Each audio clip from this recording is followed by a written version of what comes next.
안녕하세요. 이번 시간에는 경제학을 어떻게 공부할 건가에 대해서 한번 생각해 보도록 하겠습니다. 경제학 원론, 공부 방법이네요. 첫 번째로 경제 원론의 미시경제학 부분과 거시경제학 부분으로 나눠 볼 수 있습니다.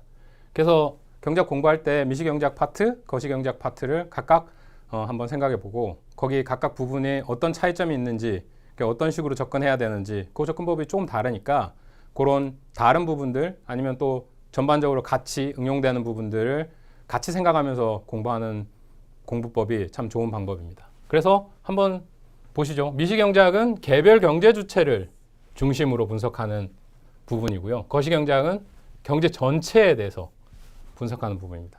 영어로 얘기하면 마이크로 이코노믹스고요. 거시경제학은 매크로 이코노믹스입니다. 영어로 얘기해서 마이크로 하면 마이크로스코프 해서 현미경 그런 뜻이죠. 그렇게 개별적인 각각의 경제 개별 주체들을 세밀하게 분석하는 그런 부분이고요. 거시경제학은 전체적인 안목으로 바라보는 부분이기 때문에 두 부분이 출발점이, 관점이 다릅니다. 그래서 경제학을 공부할 때 특히 이런 초점을 잘 맞춰서 미시경제학 부분이다. 그러면 이거 개별적인 경제 주체, 각각 개별 주체, 개인, 그럼 기업, 소비자, 생산자 이런 부분에 초점을 맞춰서 한번 살펴보시고 그 소비자와 생산자의 관계, 그 다음에 정부로서 그 둘의 관계를 어떻게 잘 경제적인 균형으로 갈 수 있게끔 정부는 어떻게 도와줘야 할지에 대한 측면으로 분석하시면 되겠고요. 거시경제학은 경제 전체에 대한 부분입니다. 주로 우리 경제 전체를 바라볼 때 국가적인 차원에서 한 나라 그런 측면에서 바라보고 있고요. 그래서 그 바라보는 변수들이 정해져 있습니다. 국민소득이라든지 물가라든지 고용이라든지 그런 측면들의 각각을 바라보는 측면이 있는데 이렇게 크게 나눠져 있는 부분들, 그리고 그 나눠져 있는 부분들이 어떤 관점으로 경제를 바라보는지, 세세하게 바라보는지, 전반적으로 바라보는지 바라보는 관점이 다르니까 이렇게 나눠서 그 관점이 다르다는 걸 알면 이해하는 부분이 훨씬 더 좋아질 수 있습니다. 그래서 이렇게 미시경제학, 거시경제학 접근법을 이해하면 각각의 부분을 좀 더 잘 이해할 수 있겠다. 공부할 때 이건 미시경제학적 파트구나. 개별 경제 주체를 이해해야 되겠구나. 또는 전반적인 이해를 해야 되겠구나. 뭉뚱그려진, 합쳐진 그런 측면에 미시경제학, 거시경제학에 대한 분류를 이해하시고 그 다음에 접근법을 이해하시면 경제학을 좀 더 쉽게 이해할 수 있다라는 측면에 말씀을 드리고요. 경제학 원론 두 파트 다 들어 있습니다.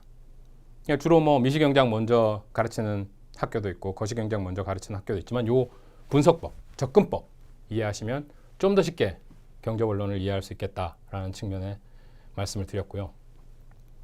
두 번째로 경제학을 잘 이해하기 위해서 실제 사례와 연결하는 부분이 있습니다. 경제학, 현실을 얼마나 잘 이해하느냐 그런 데 초점이 맞춰져 있죠. 현실을, 경제적인 현실 어떻게 이해할 거냐, 어떻게 분석할 거냐. 그래서 실질적으로 우리 경제학에서 얘기하는 가격 통제라는 큰 경제학적인 용어가 있습니다. 근데 가격 통제 그러면 뭔지 잘 이해가 잘 안 되죠. 근데 현실적으로 최저임금제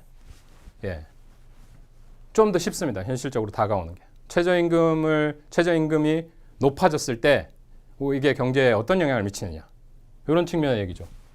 최저임금 요거 우리 큰 파트로 한번 살펴볼 겁니다. 수요와 공급의 이론으로 측면으로 우리 이해하려고 노력하죠.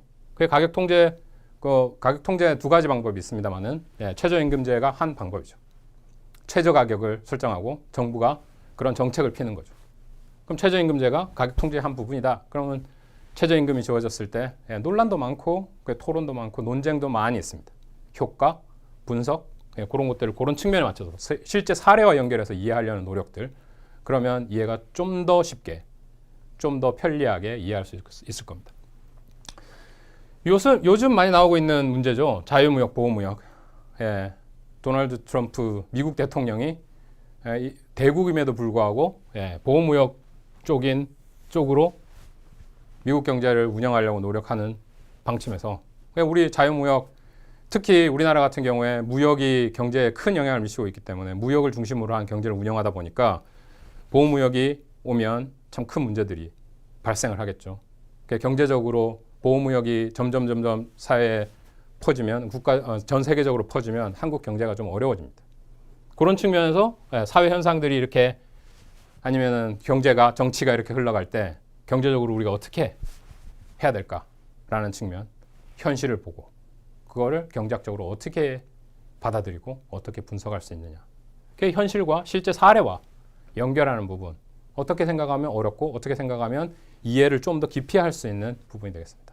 그래서 그냥 경제학적인 이론들만, 모델들만 이해하는 부분, 첫 번째로 그것도 같이 이렇게 병행해서 나가야 되지만 현실과 항상 이렇게 맞춰보고 이게 이렇게 응용이 돼가지고 이런 모델로 설명을 하려고 하는구나.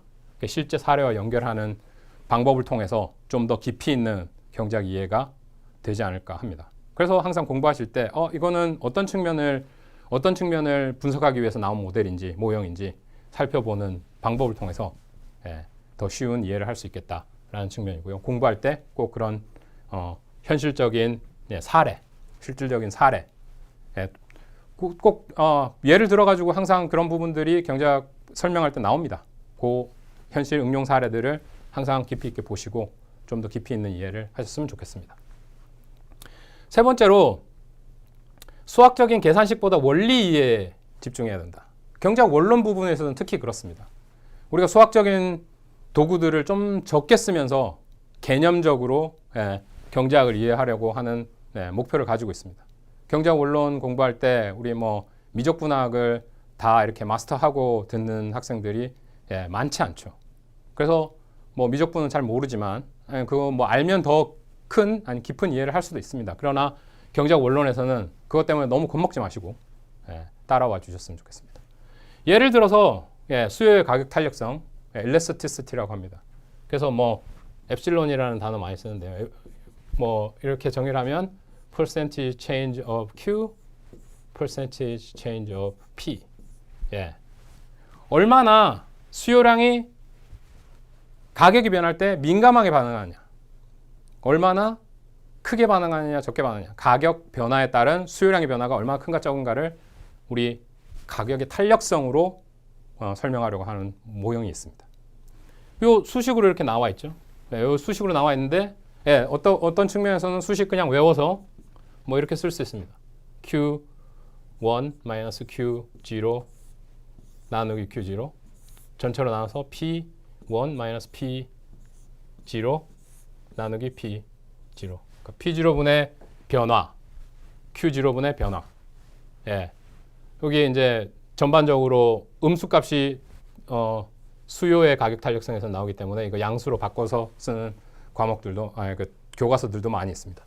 수식만 보고 그냥 아무 생각 없이 그냥 집어넣어가지고 계산해낼 수 있어요. 근데 중요한 건 뭐냐? 왜 이걸 쓰는지, 어떤 논리로, 원리로 이걸 쓰는지를 이해하는 게 중요하다라는 겁니다. 그러니까 시험 보기 위해서는 외워서 정답을 맞히는 학생들도 있을 수 있어요. 그러나 그 전에 앞서서 왜 우리가 가격 탄력성을 쓰는지, 그 원리, 개념, 직관 이런 부분에 초점을 좀 더 맞추면 경제학을 좀 더 깊이 있게 이해할 수 있겠다. 공부할 때 좀 그런 측면에, 특히 경제학 원론을 공부할 때 그런 측면에 좀 초점을 맞춰주셨으면 좋겠다라는 말씀을 드립니다. 가격 탄력성, 가격이 변할 때 수요량이 얼마나 민감하게 변하느냐. 탄력성이라는 게 탄력적이다. 거기에 변화에 대해 얼마나 민감한가, 민감 정도를 나타내는 변수고요. 어떻게 측정하느냐. 이런 수식이 있지만 수식보다는 개념 이해가 먼저다. 개념 이해를 확실하게 하고 나서 쓰면 훨씬 더 깊은 이해를 할 수 있다. 도움이 되겠습니다. 원리 이해에 좀 더 집중을 해줬으면 좋겠습니다. 마지막으로 경제신문을 찾아보는 습관을 갖는 게 되게 중요합니다. 제가 학부 다닐 때 경제학 원론 공부할 때 좀 이런 부분에 소홀히 했어요. 근데 현실, 그죠? 경제학이라는 게 사회 현상에, 사회적으로 일어나는 현상을 설명하기 위한 학문입니다. 사회과학의 한 부분이다 보니까 그렇죠.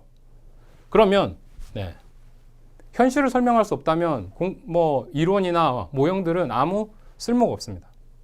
공부하고 분석하는 이유, 현실을 설명하기 위해서죠.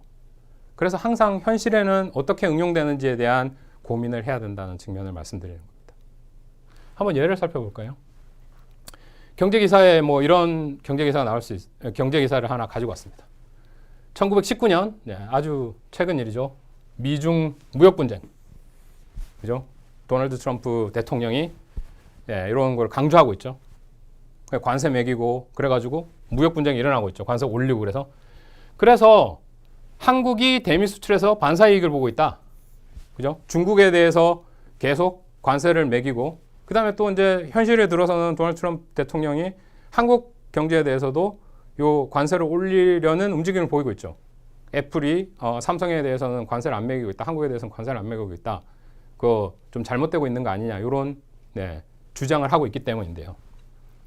그래서 5월을 제외하고 나서 2,500억 달러 중국 제품에 대해서 4차례 관세를 부여했고 그 다음에 이에 따라서 제재 품목이 늘어남에 따라서 점유율이 16.1%에서 12.5%로 내려갔고 3.6%포인트 하락했고 같은 기간 3.4%에서 4.1%로 0.7%포인트 상승했고 이게 현실이죠.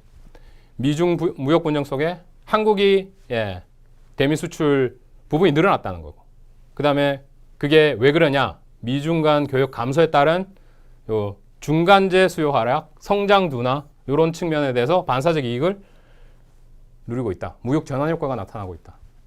이런 측면에 그러니까 현실에 대한 데이터를 이렇게 써놨습니다. 과연 이게 뭐 단계적인 측면에서는 경제적인 분석을 통해서 이런 반사적 이익을 우리가 받고 있구나 라고 생각할 수 있고 그 다음에 또 경제학자들은 이게 장기적으로는 또 어떻게 될 거냐에 대한 고민도 할 수 있습니다. 무역 분쟁 처음 시작은 보호무역을 도널드 트럼프가 대통령이 주장하면서 나온 부분이죠. 그래서 우리나라 입장에서는 좋지 않느냐? 꼭 그렇지만은 않습니다. 장기적인 측면으로 바라봤을 때 우리가 시장에 자유무역을 하고 있으면 우리가 생산해서 중국을 통해서 미국으로 수출하고 있는 부분도 있죠. 우리가 중간재 만들어서 중국에 수출해서 중국이 최종재를 미국으로 수출하고 있는 부분들이 있기 때문에 지금 잠깐 이런 현상이 나타나지만 장기적으로 이게 한국 경제에 악영향을 미칠 수도 있다. 이런 측면도 생각해야 된다는 거죠. 그렇게 비판적으로 아니면 또 다른 측면의 어떤 부분들을 경제기사를 읽으면서 이해할 수 있는 안목을 기르는 거 상당히 중요합니다. 경제학 공부 현실적으로 응용할 수 있어야 된다는 부분이고 경제기사 항상 업데이트하면서 찾아볼 수 있어야 되고 어떤 모형들, 경제 모형들 아니면 경제 이론들이 이 사이에 녹아 있는지 고민하는 부분 상당히 필요한 부분이 되겠습니다. 경제학 원론 공부하실 때 저도 경제학 원론 강의를 통해서 현실적으로는 어떻게 응용되는지 현실적인 시사점은 어떤 것들이 있는지 많이 보여드리도록 할 것이고 또 그걸 통해서 우리가 더 깊이 있는 경제를 이해하는데 더 깊이 있는 그런 시간이 됐으면 좋겠습니다. 최대한 쉽고 수학적인 부분들을 배제하고 원리를 이해하면서 현실적으로는 어떤 의미를 갖는지 경제학이 어떤 도움을 줄 수 있는지 한번 각각 부분에 맞춰서 고민하는 시간 많이 가져보도록 하겠습니다. 쉽고 재미있게 경제학 공부할 수 있도록 한번 노력해 보겠습니다. 감사합니다.